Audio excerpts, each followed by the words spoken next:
Hello everyone, you are watching Legum Fegum again. So let's proceed to further sections of CRPC 1973. हम section 12 तक cover कर चुके थे previous videos में, तो आपने अगर नहीं देखा है तो आप वीडियो सेक्शन में जाके वो देख सकते हैं।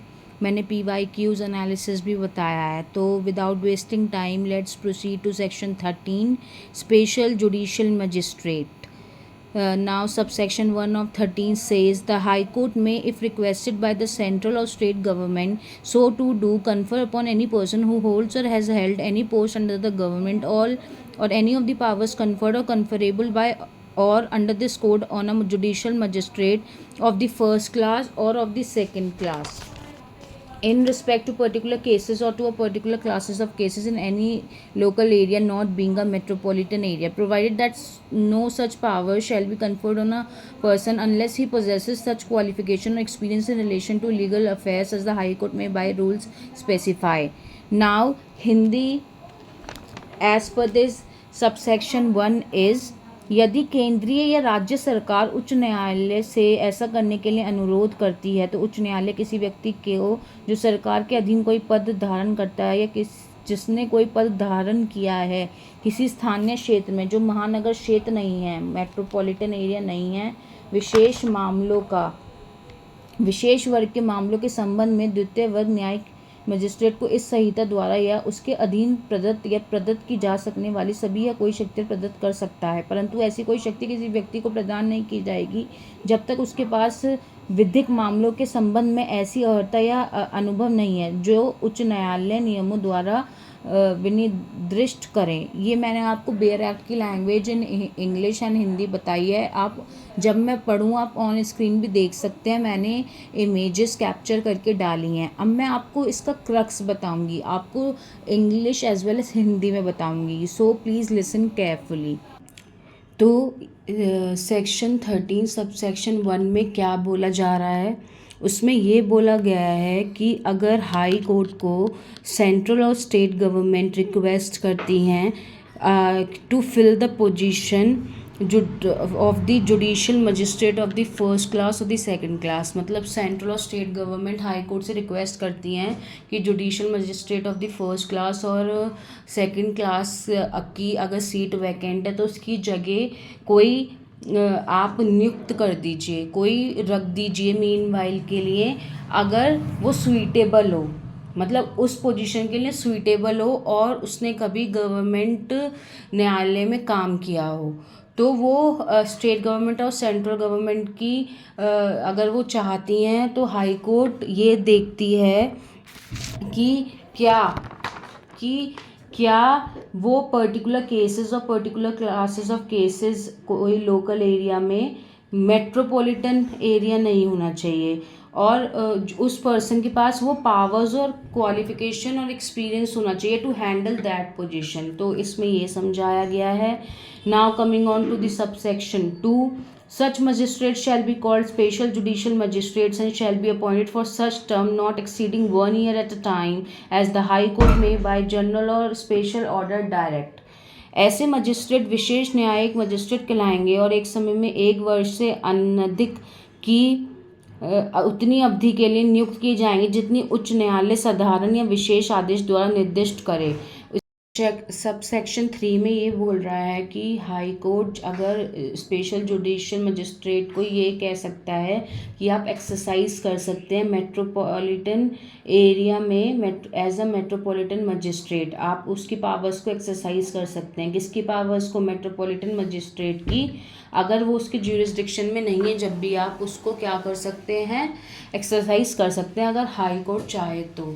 आई होप आपको ये सेक्शन समझ आया हो। Now moving on to the section 14। Section 14 is local jurisdiction of judicial magistrate. Now what subsection 1 of 14 says, subject to the control of the High Court, the chief judicial magistrate may from time to time define the local limits of the areas within which the Magistrate appointed under Section 11 or under Section 13 may exercise all any of the powers which they may respectively invested under this code. उच्च न्यायालय के नियंत्रण के अधीन रहते हुए मुख्य न्यायिक मजिस्ट्रेट समय समय पर उन क्षेत्रों की स्थानीय सीमाएं परिनिश्चित कर सकता है जिनके अंदर धारा 11 या धारा 13 के अधीन नियुक्त मजिस्ट्रेट उन सब शक्तियों का या उनमें से किन्हीं का प्रयोग कर सकेंगे जो इस संहिता के अधीन उनमें निहित की जाए।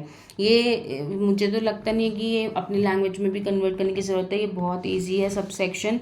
आप जब मैं पढ़ रही हूँ आप स्क्रीन पे हिंदी में पढ़ सकते हैं, आपको ये समझना है तो आप कमेंट कर सकते हैं, वैसे इसमें समझाने जैसा कुछ है नहीं। और सेक्शन 11 आपको पता है कि मैंने ऑलरेडी डिस्कस कर लिया है और सेक्शन 13 अभी जस्ट डिस्कस किया है, तो आप वो देख सकते हैं। Now moving on to the sub section 2, except as otherwise provided by such definition, the jurisdiction and powers of every such magistrate shall extend throughout the district।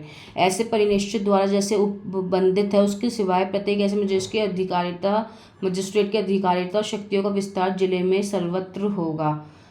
Accept as otherwise provided by such definition, जो इस definition में दिया गया है। The jurisdiction and powers of every such magistrate, जो उसकी jurisdiction और उसके पावर्स हैं, जो उसकी अधिकारिता और शक्तियां हैं हर एक मजिस्ट्रेट की, वो डिस्ट्रिक्ट में भी क्या होंगी, चलेंगी। ठीक है। Now coming on to the sub section 3, where the local jurisdiction of a magistrate, ये जो है आप ऑलरेडी इसमें पढ़ चुके हैं। जो सब सेक्शन 3 है मैं नहीं पढ़ के बताऊंगी, बहुत लेंथी वीडियो जाता है तो बहुत टाइम कंज्यूमिंग हो जाता है। मैं ये स्क्रीन पर डाल रही हूँ, आप एक बार ये रीड कर सकते हैं इंग्लिश में एज वेल एज हिंदी में, ये बहुत ईजी है।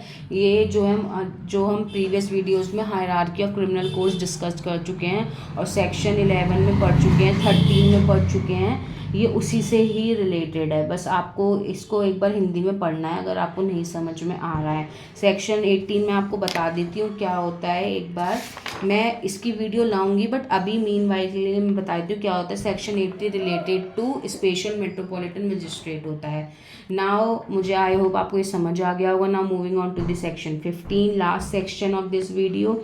ये बहुत स्मॉल सेक्शन है। Subordination of judicial magistrates, sub section 1 के कहता है every chief judicial magistrate shall be subordinate to the session जज and every other judicial magistrate shell subject to the general control of the session जज B subordinate to the chief judicial magistrate. प्रत्येक मुख्य न्यायिक magistrate session न्यायाधीश के अधीनस्थ होगा और प्रत्येक अन्य न्यायिक मजिस्ट्रेट सेशन न्यायाधीश के साधारण नियंत्रण के अधीन रहते हुए मुख्य न्यायिक मजिस्ट्रेट के अधीनस्थ होगा। क्या, जो भी CJM होगा वो सेशन जज के अंडर आएगा और जो जुडिशियल मजिस्ट्रेट होगा जो जुडिशियल मजिस्ट्रेट होगा वो होगा general control of the session जज, मतलब सेशन जज जो उनको बातें और पावर देगा वही जुडिशियल मजिस्ट्रेट को माननी पड़ेंगी। Be subordinate to the chief judicial magistrate. ठीक है, तो ये सब हायरार्की में मैंने आपको ऑलरेडी समझा दिया है, मैं बार बार बोल रही हूँ। हायरार्की ऑफ क्रिमिनल कोड्स में समझा दिया है कि किसके नीचे क्या होता है, तो आप वहाँ पे जाके देख सकते हैं हायरार्की ऑफ क्रिमिनल कोड्स वाली जो वीडियो है। नाउ सब सेक्शन 2, चीफ जुडिशियल मजिस्ट्रेट में फ्रॉम टाइम टू टाइम, मुख्य न्यायिक मजिस्ट्रेट अपने अधीनस्थ न्यायिक मजिस्ट्रेटों में कार्य के वितरण के बारे में समय समय पर इस संहिता से संगत नियम बना सकता है या विशेष आदेश दे सकता है। तो from time to time make rules और give special orders consistent with this code as to the distribution of business among the judicial magistrate subordinate to him. तो chief judicial magistrate time to time अपने rules और special orders दे सकता है और क्या करने के लिए इस संहिता में, मतलब क्रिमिनल प्रोसीजर कोर्ट में किसको दे सकता है, जुडिशियल मजिस्ट्रेट को जो उसके सबऑर्डिनेट है। चीफ जुडिशियल मजिस्ट्रेट किसे दे सकता है, जुडिशियल मजिस्ट्रेट को जो उसके सबऑर्डिनेट है।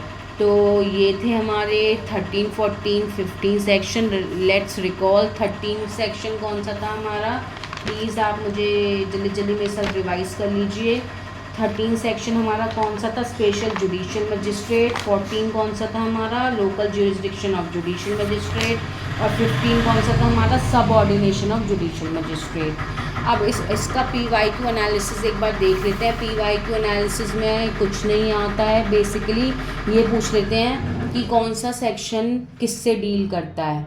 जो मैंने अभी आपको रिवाइज कराया है मेनली वो ज़्यादातर पूछ लेता है और एक बार ये पूछ लेता है कि सेंट्रल और स्टेट गवर्नमेंट किससे कंसल्ट करेगी, कि किससे कहेगी कि आप प्लीज़ उसकी जगह ये नियुक्त कर दीजिए हाई कोर्ट से। यहाँ पे जो है हाई कोर्ट का रोल ही मेन है, जो मैंने आपको बताया था। तो 1-2 क्वेश्चन बनते हैं, ठीक है। अगर आप बेयर एक्ट की लैंग्वेज को अच्छे से पढ़ लेंगे तो कोई भी दिक्कत नहीं होगी। मेरे साथ साथ पढ़ते रहिए English as well as Hindi में, और फिर मैं थोड़ा बहुत समझाती हूँ, उसको सुन लीजिए। हाँ, तो आपका जो है प्रिपरेशन अच्छा हो जाएगा। इसमें से ज़्यादा कुछ नहीं पूछता 13, 14, 15 में से।